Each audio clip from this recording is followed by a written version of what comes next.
Hello, my dear students. We will study now chapter 4 agriculture.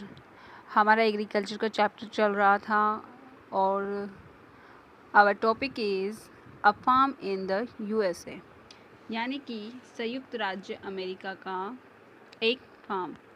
यानी कि हमारा जो अध्ययन चल रहा था वो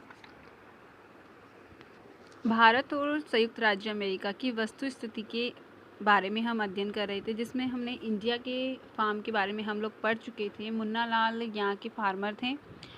सो नेक्स्ट टॉपिक इज़ संयुक्त राज्य अमेरिका का एक फार्म या फिर a farm in the USA.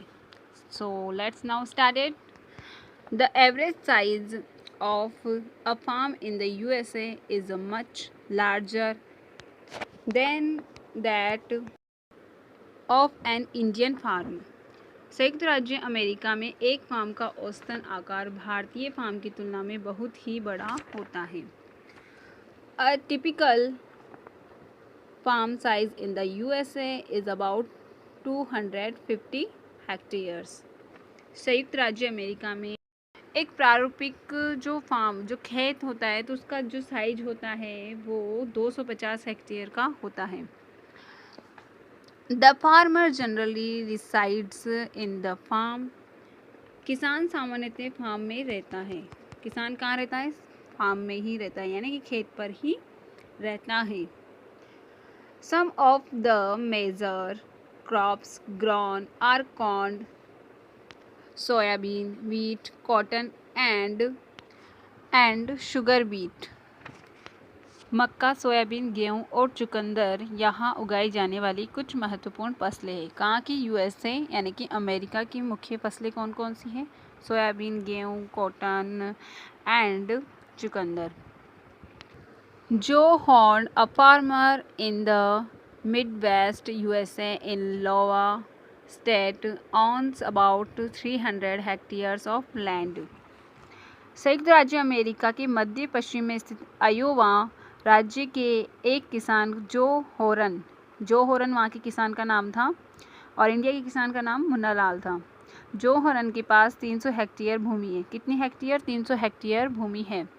He grows corn on his field after making sure that soil and water resources meet the needs of these crops. वह अपने खेत में मक्का तब उगाता है जब वह आश्वस्त हो कि मृदा और जल संसाधन इस फसल की आवश्यकता को पूरा कर देंगे. यानी कि वो तब मक्का उगाता है जब उसको लगता है कि वो जो वहाँ की मिट्टी है वो मक्का के लिए उपजाऊ है या नहीं, और जितना पानी उसके पास है वो पानी उस मक्का की खेती के लिए पूरा पड़ेगा या नहीं पड़ेगा. अगर वो पूरा नहीं होता है, उतना पानी नहीं है, तो अदरवाइज़ वह मक्की की खेती नहीं करता है. Adequate measures are taken to control pests that can damage the crop. फसल को नुकसान पहुंचाने वाले कीड़ों या पीड़कों पर नियंत्रण के लिए पर्याप्त उपाय किए जाते हैं. From time to time, he sends the soil samples to a soil testing laboratory to check whether the nutrients are sufficient or not. समय समय पर वह मृदा के नमूनों को मृदा परीक्षण प्रयोगशाला में जांच के लिए भेजता है कि उसमें पर्याप्त पोषक तत्व हैं या नहीं हैं. The result help Joe Horan to plan a sufficient scientific fertilizer programs. ये परिणाम जो होरन को वैज्ञानिक उर्वरक कार्यक्रम की योजना बनाने में मदद करते हैं. यानी कि जब वो मृदा को लेबोरेटरी में चेक करवाता है तब उसे पता चलता है कि जो मृदा है यानी कि मिट्टी जो है उसकी क्वालिटी क्या है. उसके बाद में वो पता करता है कि उस योजना बनाता है कि उसमें कितना उर्वरक उसे डालना है, कितनी खाद उसको उसमें ऐड करनी है. Okay. His computer is linked to the satellites which gives him a precise pictures of his field. उसका कंप्यूटर उपग्रह से जुड़ा हुआ है जो उसे उसके खेत की यथार्थ तस्वीर देता है. This helps him to use chemical fertilizer and pesticides wherever they are required.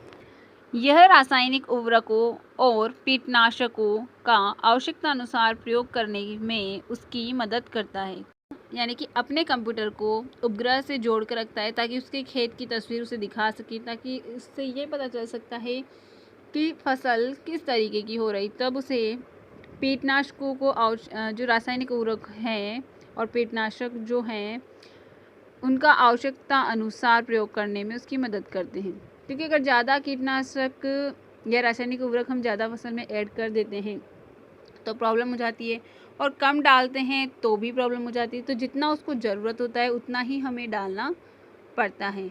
Use tractor, seeds, drills, levellers, combined harvester and thresher to perform various agriculture operations।